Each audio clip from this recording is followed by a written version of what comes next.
জামাত জোট যদি মেজরিটি পায় তাহলে আমি বিষ খাবো।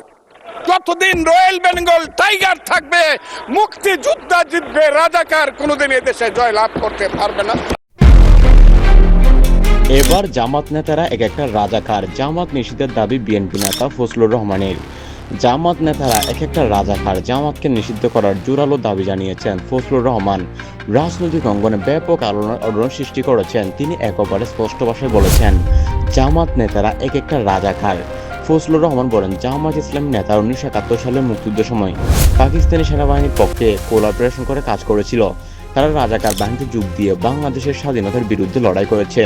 তাদের প্রত্যেক এক একটা রাজাকার বলা যায়। এই দলটি আমাদের মুক্তিযুদ্ধের চেতনা, স্বাধীনতা, দেশপ্রেমের একদম বিপরীত। তাই এদের আর রাজনীতি করার কোনো অধিকার থাকা উচিত নয়।